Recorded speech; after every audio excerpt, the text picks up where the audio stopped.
क्रांती सम्राट, आपल्या हक्काचे व्यासपीठ. ताज्या बातम्या, मनोरंजन आणि व्हायरल बातम्यांसाठी क्रांती सम्राट न्यूज चॅनल आजच सबस्क्राईब करा. शामक दलसाठी आम्ही पूर्ण तीव्र आंदोलन केला होता, परंतु तेव्हा त्या मागणीनुसार 2 गाड्या पाहिजे होत्या, तेव्हा एकच पाठवली नाही. आता सुद्धा प्लॉट अलाउड झालेला होता, परंतु प्रशासन सांगतं काही प्रशासकीय तांत्रिक बिघाडीमुळे त्या प्लॉटचं हे झालेलं आहे, परंतु अजूनपर्यंत त्याच्याकडे कुठेही लक्ष नाहीये. त्यासाठी बजेट हे तो बघला जातो, परंतु शौचालय हे साफसफाई आता मधीनच याचा काढलेला अतिक्रमणसाठी यंत्रणे 9.5 कोटीचे यासाठी प्रशासनाकडे पैसे खर्च करण्यासाठी सर्व लक्ष आहे, परंतु ज्या मेन बाबी आहेत ज्याच्या जीवनाचा दुःखात होईल या गोष्टीसाठी प्रशासनाचा कुठेही मला तर लक्ष वाटत नाही.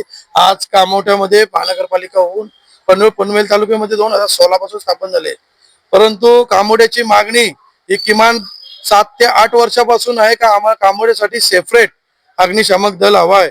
परंतु प्रशासनाचा काम एकदम ढोंगल पद्धतीचा चालू आहे. छोटे फक्त डांबरीकरण रोडचं टेंडर जास्त काढणार आहेत.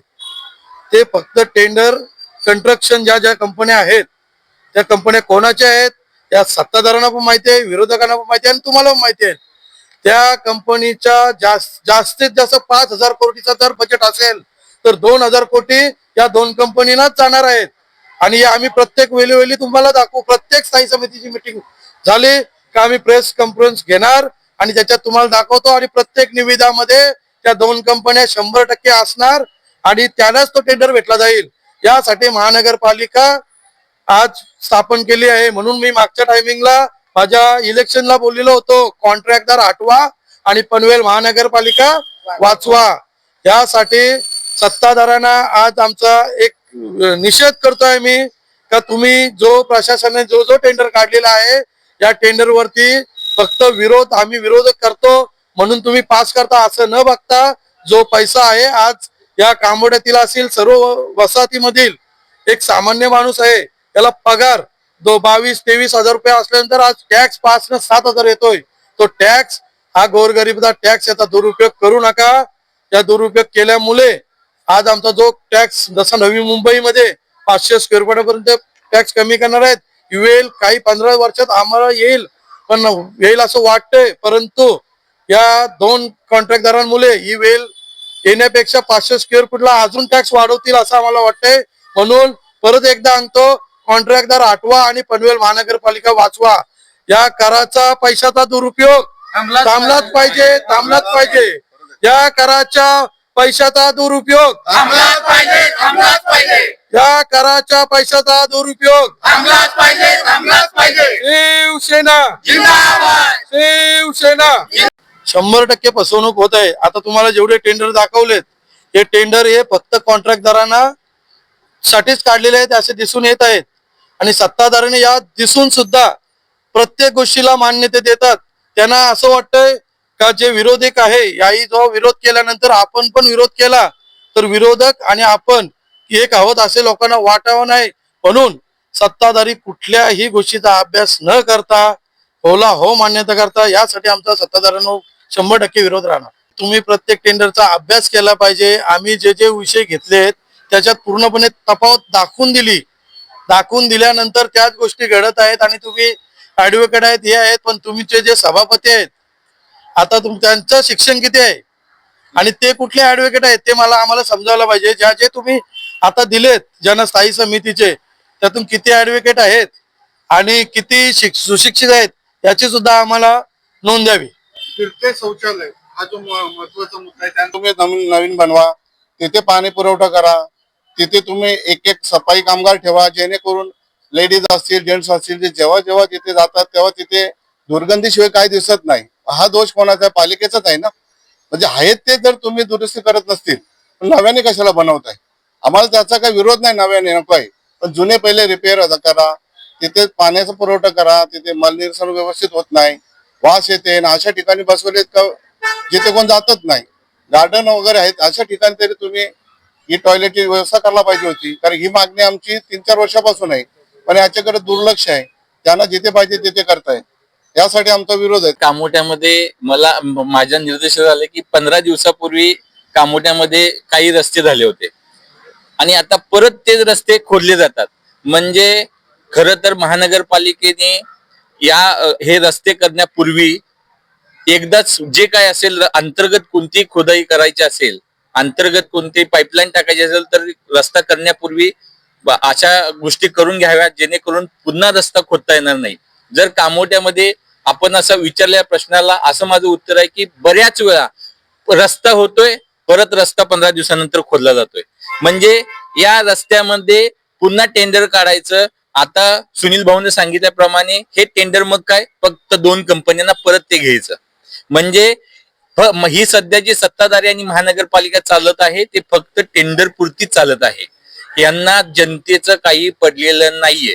जनतेच्या पैशाचा कसा दुरुपयोग करायचा आणि तो पैसा कसा कॉन्ट्रॅक्टरच्या घशात घालायचा हा त्यांचा उद्देश आहे.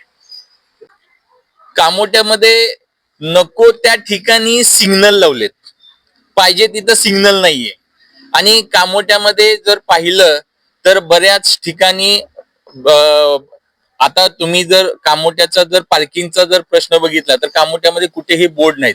म्हणजे सम आणि विषम संख्या अशा प्रकारे जसं पनवेलमध्ये जुन्या पनवेलमध्ये सम आणि विषम संख्येचे बोर्ड लावलेत तसे कामोट्यामध्ये सम आणि विषम संख्येचे पार्किंग बाबत बोर्ड नाहीयेत. तर त्याच्या बाबतीत महानगरपालिकेने व्यवस्था करायला पाहिजे परंतु ते करत नाही. नको त्याचं टेंडर काढतात. आता जर बघितलं तर पनवेल महानगरपालिकेने आता पोर्टा केबिन बसवण्याचं टेंडर काढलंय आणि ह्या टेंडरची किंमत आहे 21 लाख जवळजवळ. मग ते 21 लाख म्हणजे ते पर स्क्वेअर फूट किती 4,276 स्क्वेअर फूटचं पोर्टा केबिन बसवतात. आता गुगल वरती जर पाहिलं जर तुम्ही जनतेने पण पाहावं की बाबा या पोर्टा केबिनची पर स्क्वेअर फूटची किंमत किती आहे, जास्तीत जास्त म्हणजे 700 ते 1600 रुपये आणि हे रेट किती लावतात 4,276. म्हणजे हा पैसा पोर्टा केबिन कुठं बसवणार आहेत, किती बसवणार आहेत, कोणत्या ठिकाणी बसवणार आहेत हे ह्याची कुठंच माहिती नाहीये. आणि पनवेल कामोट्यामध्ये ऑलरेडी आरोग्य आहे ना, आता हे आयुष्यमान आरोग्य मंदिर म्हणतात त्याला, पण जे कामोट्यामध्ये महानगरपालिकेचं असं कोणतंही हॉस्पिटल नाहीये. म्हणजे बेडचं एक 70 ते 80 प्रशिस्त असणारं हॉस्पिटल पाहिजे, त्याच्याकडे लक्ष नाही.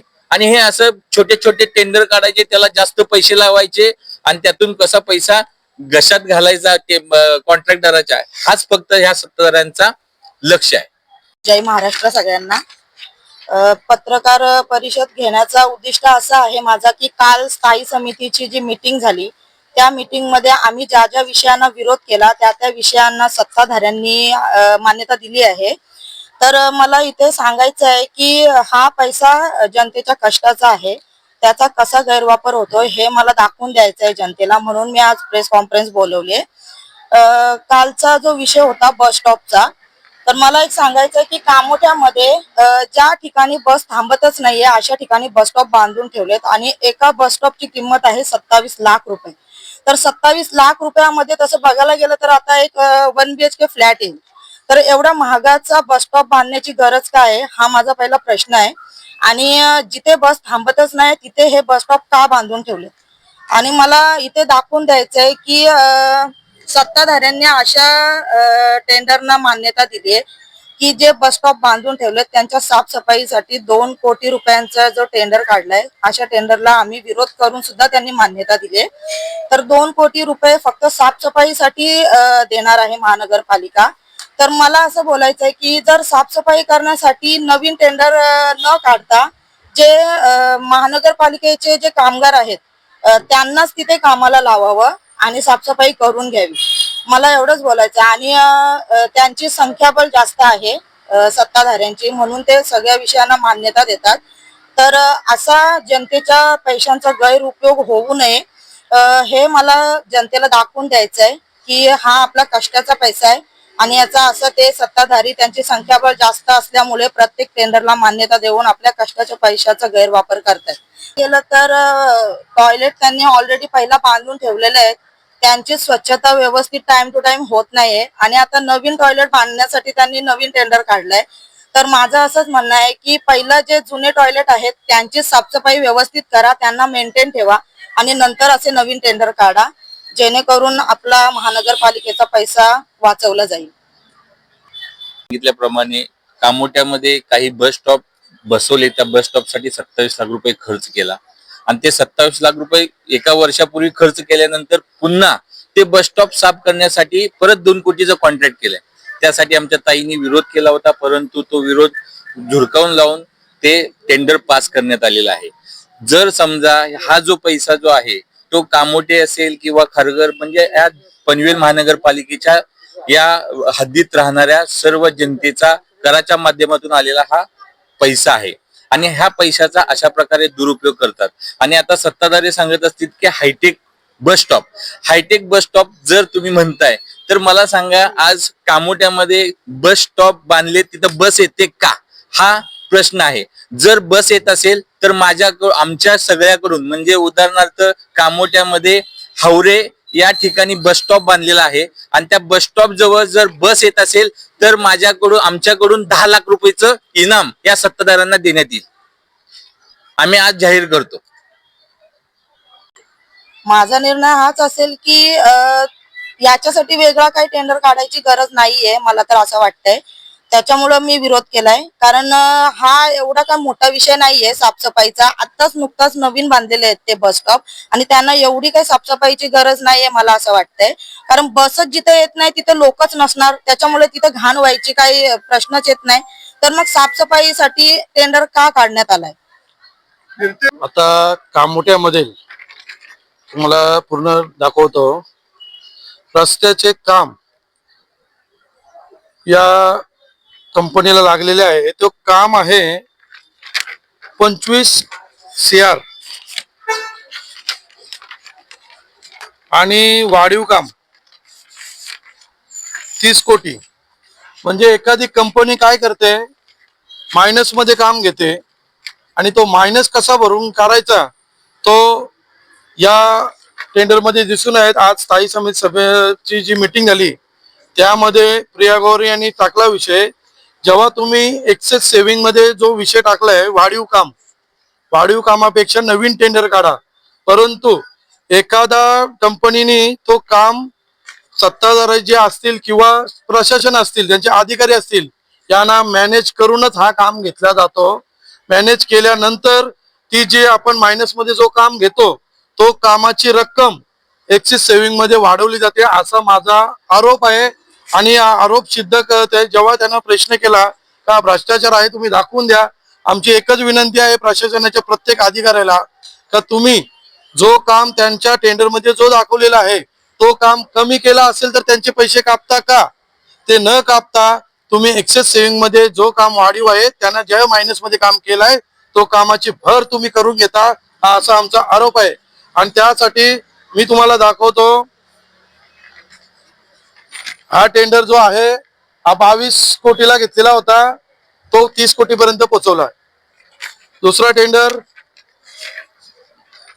हा 32 करोडला घेतलेला होता, हा टेंडर 41 करोड पर्यंत पोहोचवलेला आहे. म्हणजे एक्सिस सेव्हिंग तुम्ही मायनस मध्ये जा, आम्ही तुम्हाला प्लस करतो. हा पैसा जो गरिबाचा आहे तो कॉन्ट्रॅक्टदाराच्या खिशात चाललेला आहे. आमची पूर्णपणे विनंती आहे प्रशासनाला, आज आमचा जो टॅक्सचा पैसा आहे हा कमी आज होत गेला तर पुढच्या कालांतराने आम्हाला टॅक्स कमी होईल. परंतु जर कॉन्ट्रॅक्टदारांचा विचार करून हे प्रशासन जर कॉन्ट्रॅक्ट करत असेल तर आम्हाला तरी वाटते आमचा टॅक्स वाढेल पण कमी होणार नाही. हा टॅक्स कुठेतरी कमी झाला पाहिजे. यासाठी शिवसेना उद्धव बाळासाहेब ठाकरे पक्षाकडून आज प्रेस कॉन्फरन्स घेतली आहे. तुम्हाला अजून उदाहरण दाखवतो म्हणजे तुम्हाला पण समजेल ते चाललंय काय. कंपनी जेव्हा हरेश केनियाई सांगितलं या दोनच कंपनीला काम कसं लागतं, 2 कंपनीमध्ये म्हणजे एक ठाकूर कंपनी आणि जयम म्हात्रे, हे बघा 28% मायनस खारघरचं काम निघालेलं आहे. कंपनी कुठली, जयम म्हात्रे आणि मे इम्प्रा ठाकूर इम्प्रा इथे किती आहे मायनस फक्त 6. ही सर्व मिली बघत आहे. हा काम तुला घ्या, यो काम मला द्या. याच्यावरतीच महानगरपालिका फक्त ही ठेकेदारांच्या साठी बनवल्या असं आम्हाला वाटतंय. अजून दुसरा उदाहरण, प्रत्येक कॉन्ट्रॅक्ट हा -29. मग जे इंजिनियर बसवलेले आहेत त्यांना काहीच अभ्यास नाही का यातला. एखादी कंपनी 29, 30, 30, 28% मायनस मध्ये घेते. जर ते मग हे अधिकारी जे ठेवलेत किंवा इंजिनियर जे ठेवलेत हे अनपढ आहेत का, त्यांना काही नॉलेज नाही का. प्रत्येक गोष्टी दाखवतो. आता हा काम -33%, म्हणजे एखादे 2-2 लाखाचा काम हा 1.5 लाखामध्ये एखादी व्यक्ती करतोय. म्हणजे इंजिनियरची याची तफावत आहे. एवढी तफावत कशासाठी पाहिजे. आता ही निविदा जी आहे पीपीटी किट, याच्यावरती 63,000 एक कंपनी देणार आहे आणि यांचा रेट आहे 1,21,000 रुपये. म्हणजे जी वस्तू खरेदी केली जाते त्यासाठी सुद्धा यांना नॉलेज नाहीये का. मग तुम्ही टेंडर काढायला जे इंजिनियर बसवलेत यांच्यावर कुठेतरी कारवाई व्हायला पाहिजे आणि या जनतेचा पैसा कुठेतरी वाचला पाहिजे. हीच आमची भूमिका सर्वांच्या आहे आणि या भूमिकेत आम्ही उद्या निषेध करायची वेळ आली किंवा या पालिकेवरती मोर्चा काढायची वेळ आली तरी आम्ही काढू. ही आमची सर्वांची तयारी आहे. या जनतेचा पैसा कुठेतरी वाचला पाहिजे.